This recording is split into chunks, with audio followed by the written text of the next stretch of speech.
When working in Houdini, there may come a time where you may need to create a vector field in order to achieve a certain effect.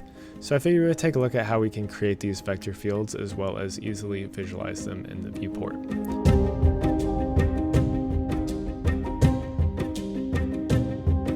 So this is actually going to be a little bit of an excerpt with a add-on of a video that I created before. And that video was about VDB advection. So if you want to learn more about that, then check out the card that should be popping up right now. But let's go ahead and drop in a geometry node. And in here, we're going to create the bounding region of our field. So we'll drop in a box. I'm just going to scale this up a little bit. And then, like I said, we're going to be taking a look at the old method as well as the new method. So let's take a look at the old method first. We'll do a volume node. And in here, we need to set this to a vector. And we can set this to vel for velocity. And I'm going to change this to by size. Then to actually create the velocity vectors, we'll do not a point vop, but a volume vop. And then to visualize this, we can use a convenient little labs node called the labs vector field export. You can wire this in, and once we check this visualize, we should see stuff going on, but we don't have anything yet. That's because we haven't actually created these vectors. So let's go ahead, delete this. And then we need to create some type of vector. We can do that using a noise node. We'll just use a curl noise. And here we'll drop in the position and we'll do a bind export. We'll change this to velocity. We'll just make sure it is a vector and then wire in the noise here. And we can also normalize these as well. And now we have what we're looking for. So you can play around with these settings and get some different looks. Just be careful changing the noise type because some of these, if I remember correctly, some of these, if you look at them from the correct angle, start to have more of like a 2D look to them. So they're not really randomized in all directions. So you may or may not be looking for that. It'll kind of push things in one direction. Some of these work, some of them don't. So just play with that and you shall see.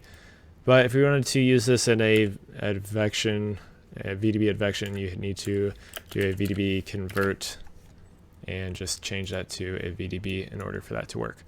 Or you can just start with a VDB, which is the newer method. So we'll drop in a VDB and then again, we could drop in velocity for the name here. We'll change this to a vector float. And if you're doing velocity, you're probably going to want to change this to displacement velocity acceleration. And then from there, you actually need to activate this VDB. So we'll drop in a VDB activate, wire in our input, wire in the bounding region, and then we can wire this into our volume VOP. And we get something not looking quite right. That's because we need to come into this VDB activate and change this from position to reference. And now we get the same thing, or what should be the same thing as we had before. Let's just take a look with the switch node, wire this in our volume. And if I switch between the two now, they are pretty much the same thing. A little bit different, just pretty much the same thing though. So that's the basics of how you can create a vector field, specifically a velocity vector. This one, if you use the VDB node, you don't have to convert it to a VDB at the end. It's already set to that, so it should work directly inside your VDB advection if that's the way you're going. But like I said, this is how you quickly and easily create a vector field inside Houdini and visualize it. This is kind of the key node that you're looking for, labs vector field export. So anyways, hopefully this helped you out. If you're interested, like I said, in that VDB advection, then take a look at that video. That video's project files are also available on Patreon. I have a bunch of stuff on Patreon if you want to take a look at that.